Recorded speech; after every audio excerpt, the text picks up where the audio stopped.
Hi, I'm Bryan Gruley, the author of Bleak Harbor. Sitting here in the Black River in South Haven, Michigan, with my friend Mark Hornbeck, former Kalamazoo Gazette colleague. Mark's an inveterate mystery thriller reader. He has read Bleak Harbor, and he's going to be asking me some questions about the book and writing, etc. Welcome, man.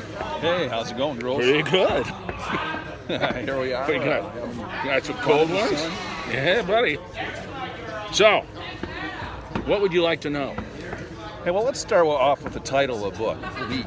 You know, I know the family in the book is named Bleak, but why did you pick the name Bleak for the family? I mean, the first thing I thought of was Bleak House, the Dickens novel, and I was pretty sure it wasn't about satirizing the English justice system. So what's Bleak about in Bleak Harbor? Well, I'm frequently mentioned in the same sentence as Dickens. You know that. Just not Charles Dickens, some other guy. At least once, yeah. Yeah. The short answer is, I don't really know. I don't remember. I named it that, like 5 years ago because I took too long to write this book. I'm sure, probably in the back of my mind, I was influenced by Benton Harbor, which is an actual town. It's a pretty bleak town, too. And it's a pretty bleak town, unfortunately. And I think, like a lot of names in my books, they just pop into my head. Of major characters, major towns. Minor characters, I frequently borrow names of friends. Or I need the name of a law firm. Egan, McDonald, and Brown. Sounds like a law firm. 3 of my best old friends.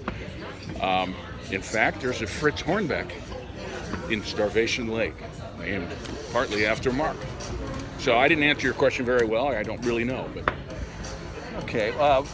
The main character in your book is an autistic teenager.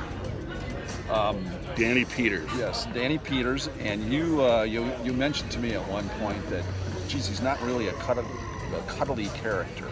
Did you have concerns that your main character in the book was going to be difficult for readers to relate to? Well, the short answer is a little bit, but I've heard this from people about, well, who do I root for? And I think, well, who do you root for in Gone Girl by Gillian Flynn? Nick or Amy? They're both not very good people, right? But they're interesting people. And I'm not saying that Danny's a bad person, but he's not what frequently, I think in fiction, not always, but frequently, characters with disabilities or who aren't normal are frequently portrayed as cuddly. Not cuddly maybe, but they get a very positive sheen on them. And Danny's just a human being, and most human beings, present company accepted, are flawed. And they're just, I'd rather read about bad people than good people most of the time. Yeah. So, like guys like Quartz. Quartz, yes. Yeah, one of my favorite characters in this book. Thank you. But anyway, one of the things I like most about Bleak Harbor is that you kind of turn everything that most people think they know about autism on its ear. Was that part of your intention here to take people's beliefs about autism and give them some education? No, not really. That wasn't my intention. I just write stories. I don't think these are these themes I want to explore or reveal to the world. I just write characters. But as I said, I like interesting, flawed, layered characters. And I think Danny is that. He happens to be autistic. And I did some reading about autism. And I talked to some friends about autism. But I tried not to let a bunch of research influence the character.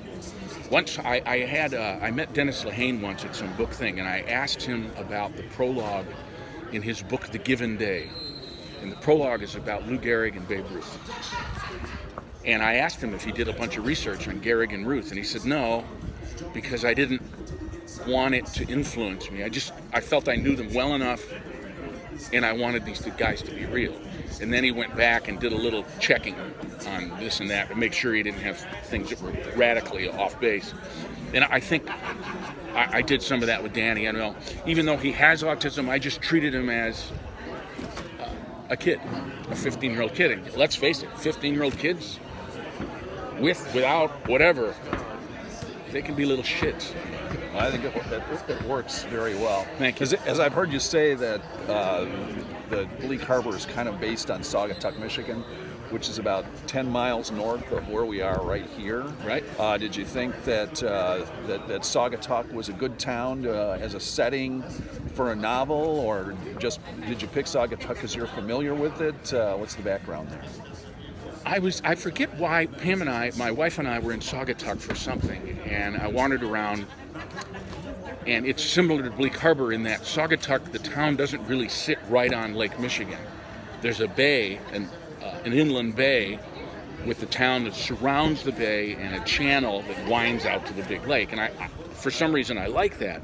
But I think the thing that really drew me to Saugatuck was the fact that before Saugatuck existed, there was a different town there called Singapore.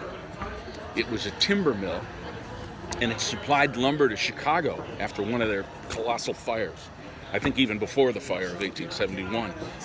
And I thought that was so cool. And this town disappeared into the dunes, and then Saugatuck rose up over it. Which reminds me, actually, I did a story that was based in Saugatuck for the Wall Street Journal. I'd forgotten this until you just brought it up, about the billionaire Aubrey McClendon, who died a couple of years ago. He was trying to build a marina there, and he got in a fight with the environmentalists. And I spent 2 or 3 days in Saugatuck, and that's when I thought, yeah, this is a cool town. Let's use this town, and I could do it in summer, whereas my earlier books are all based in winter up in northern Michigan. Yeah. So let's run with Saugatuck. It's Bleak Harbor.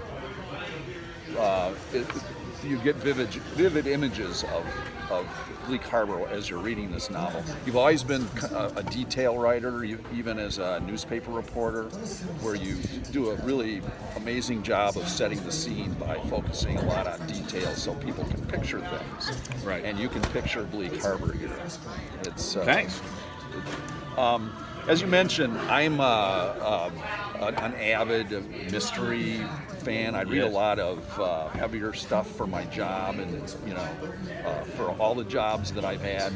So I like to read. Same here. Yeah. I like to read more entertaining type material in my spare time.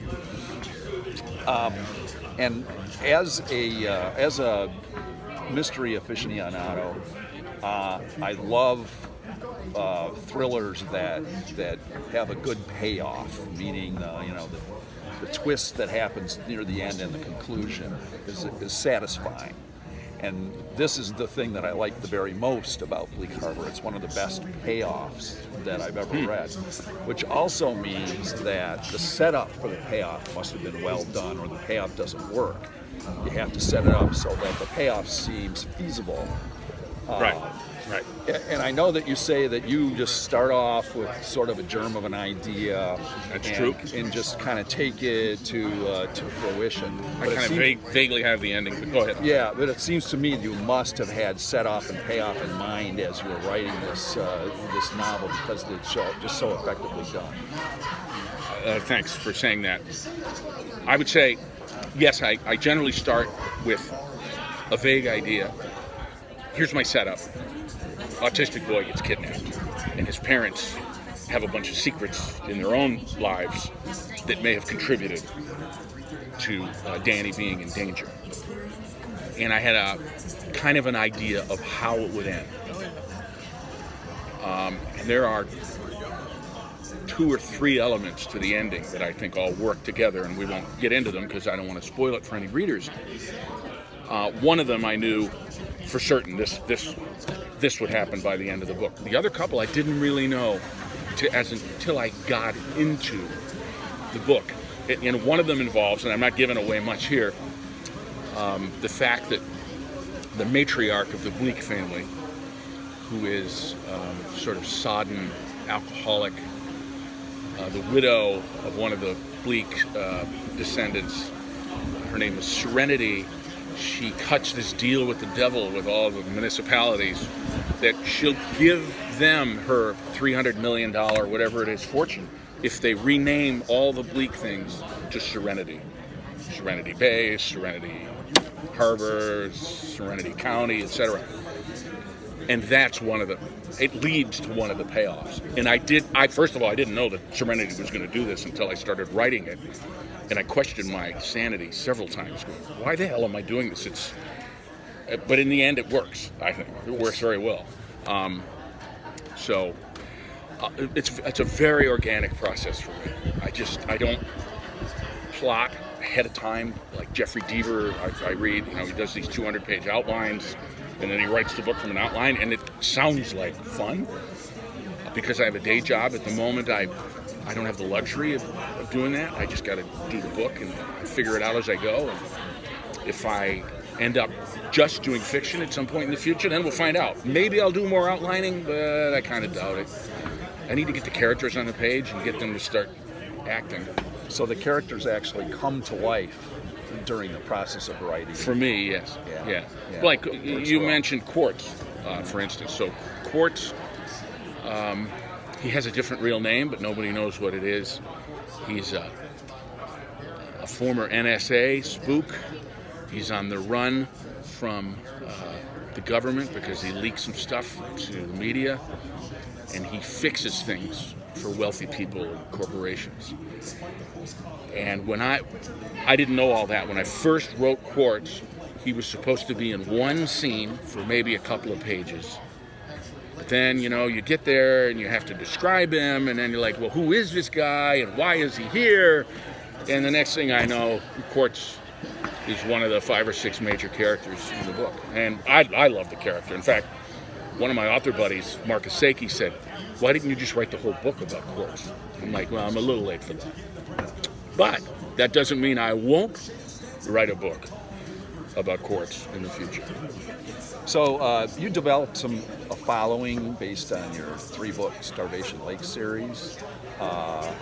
First off, why did you decide not to write a 4th Starvation Lake? And also, are you a little concerned that you're going to turn off some of the readers who warmed up to you based on that series? Excellent questions.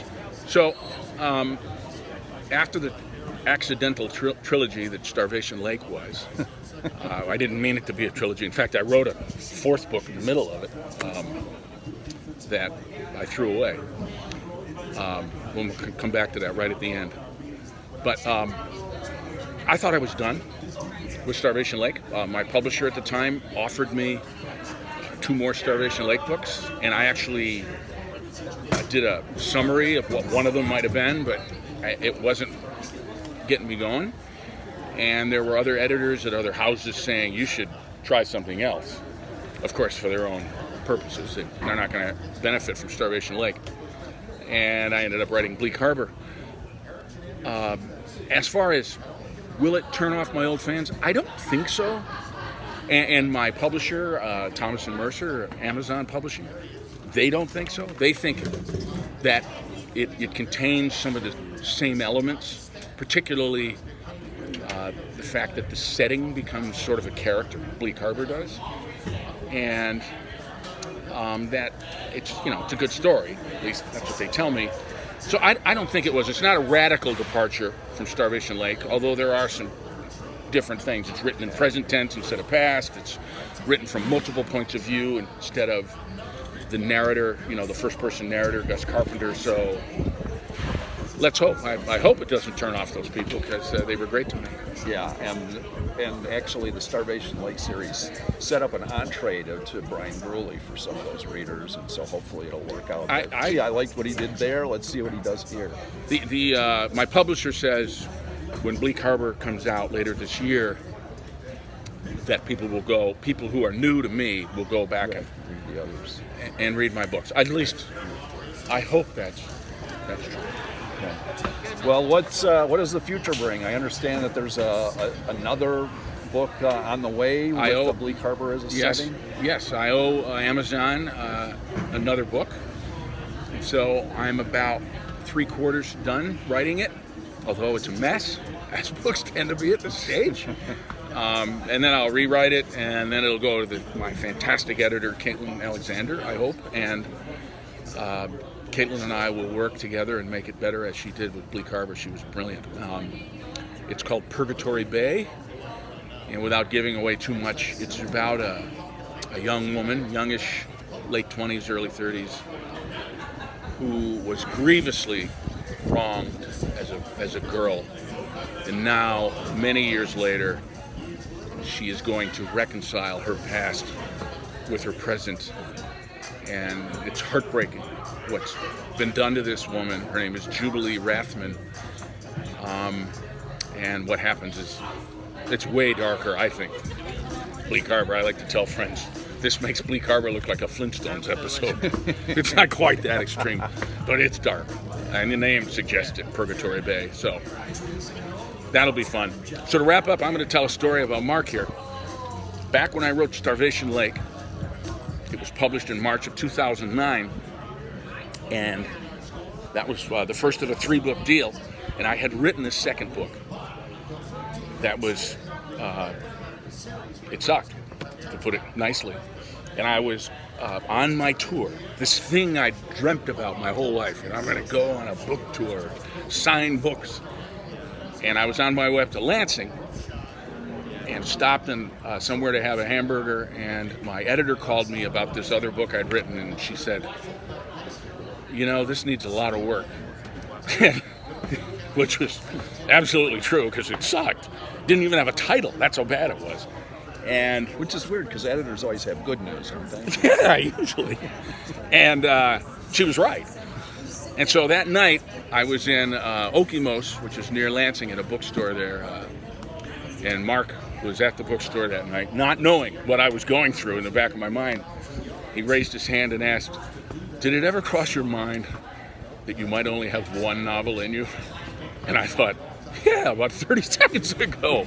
And so thank you for that great question. Hey, no problem. And I ended up writing The Hanging Tree and Skeleton Box, and now Bleak Harbor. I hope you get it. Thanks, Mark. Thank you. That was a blast.